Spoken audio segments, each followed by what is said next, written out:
You're watching Tornado Facts with Beanrock124, Season 2, Episode 10, or Episode 30. My name is Nathan, and I talk about tornadoes all the time. We have finally made it to Episode 30 of Tornado Facts with Beanrock124. I cannot believe it. How has it been 25 weeks, or a little more than 25 weeks since I started this series up again? I cannot believe it. As you know, last episode I took way too long talking about stuff, so I'm just going to jump right into it. Today we are talking about the 1998 Kissimmee, or however you pronounce it, because apparently I pronounced Kissimmee wrong. 1998 Kissimmee, Florida tornado outbreak between February 21st and 23rd, 1998. It was a devastating tornado outbreak that affected portions of the southeastern United States, primarily the U.S. state of Florida. Sometimes known as the Night of the Tornadoes, a play on words to the Night of the Twisters in Grand Island, Nebraska. It was the deadliest tornado event in Florida history. In all, 15 tornadoes touched down, one of which was long-lived and tracked for nearly 40 miles. Affecting mainly the I-4 corridor in central Florida, including the greater Orlando area. Well, now you know where we're dealing with. You know, I was just down there. The tornadoes, among the strongest ever in Florida, produced near violent damage, killing 42 people and causing 259 injuries. One of the tornadoes was initially rated F4 on the Fujita scale, among only two others officially so designated in the state of Florida in 1958 and 1966, but subsequently downgraded to high-end F3 with 25 fatalities, most of which occurred in and near Kissimmee, where I was a few months ago. This tornado featured the single deadliest death toll in Florida history, previous such record being 17 on March 31st, 1962. Two other F3 tornadoes and a couple additional strong tornadoes occurred over portions of central Florida during the outbreak, killing an additional 17 people and injuring another 109. As the most intense activity of the outbreak occurred after sunset, concentrated either shortly prior to or after midnight, and affected densely populated portions of the I-4 corridor, including numerous mobile home and recreational vehicle or RV parks. Many sleeping residents became casualties of the 42 deaths. 40 occurred in manufacturing, housing, or trailers. And welcome to episode 9 of me ranting about mobile homes. Do not be in any mobile home when there's severe weather, no matter where you are, especially in Florida, because you get the tornadoes and the hurricanes. So definitely do not be in a mobile home in Florida, even though I saw thousands of them when I was down there, both times.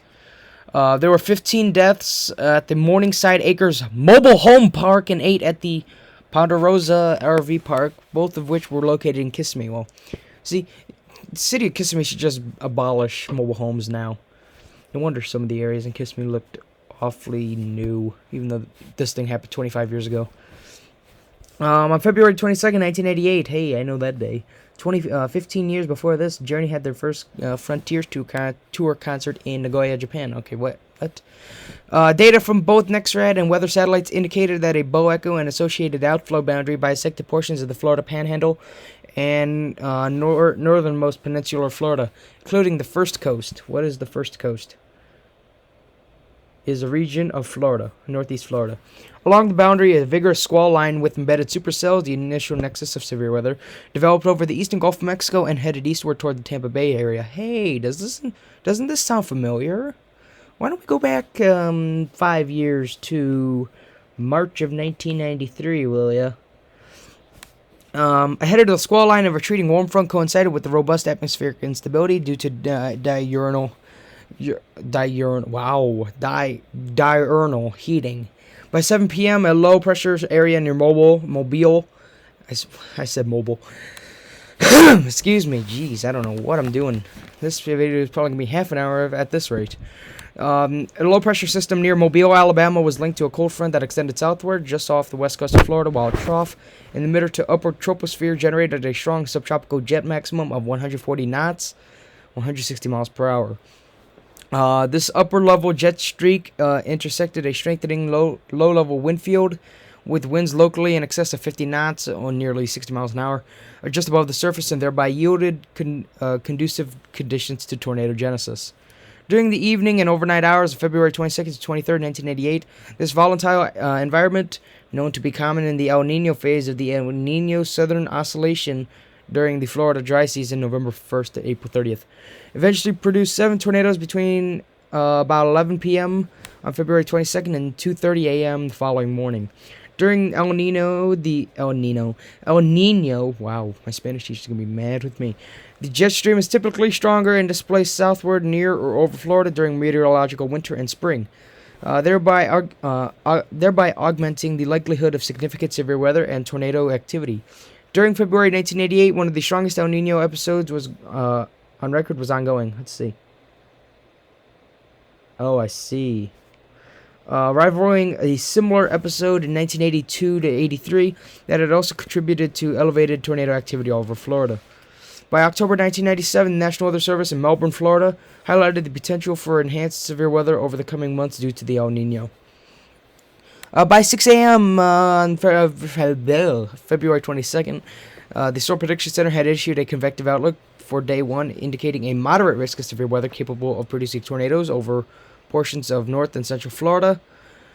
At 11:55 a.m., the National Weather Service in Melbourne also issued a hazardous weather outlook, highlighting a significant threat of tornadoes, hail, and destructive winds. By 1:44, the SPC issued its first tornado watch, covering portions of the threatened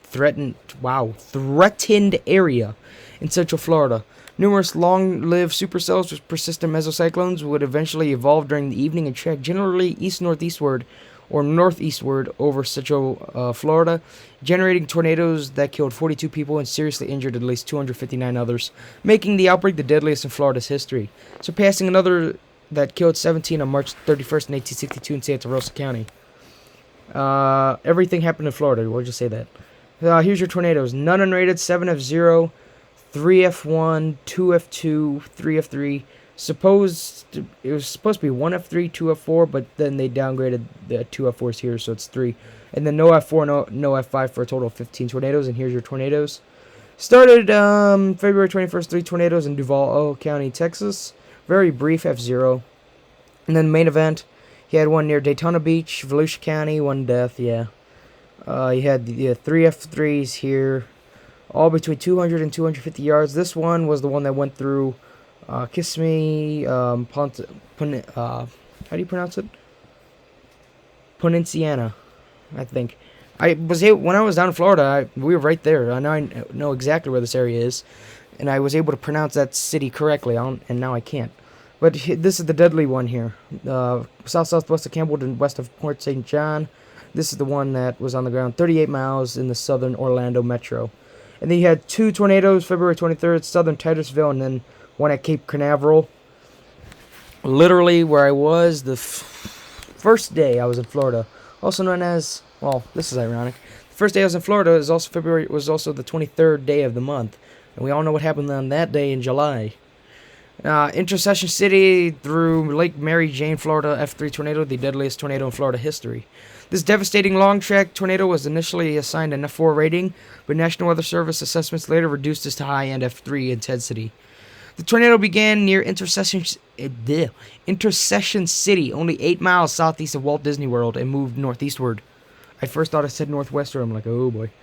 It first did some minor damage to the homes in the Campbell Peninsula area. As it moved into Kissimmee, it leveled part of the shops at Kissimmee Shopping Center and crossed the northern part of Lake. Oh boy, I'm not gonna pronounce that. Lake Topopekalaga. There, Topolekapaka word. The tornado. Great. Someone turn that into a meme, please.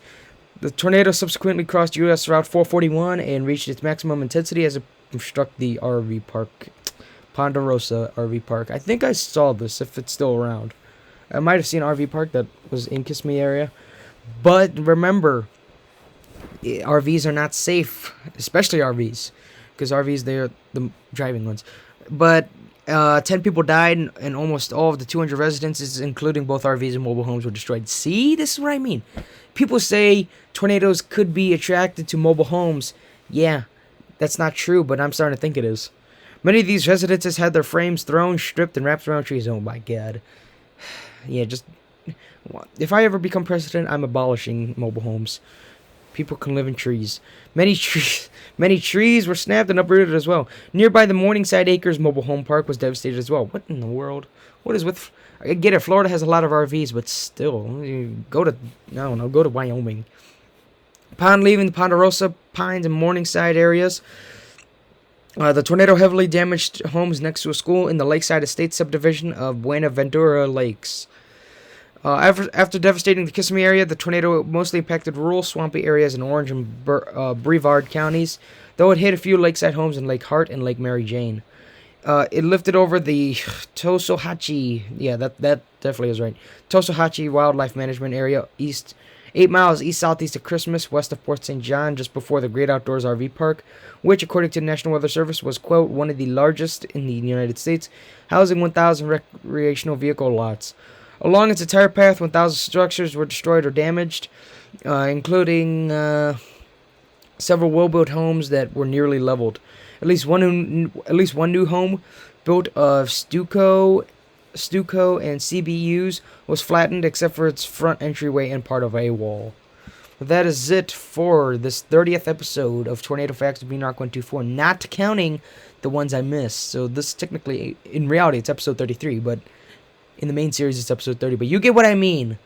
This has been episode 30, or season 2, episode 10 of Tornado Facts with Beanrock124. Goodbye.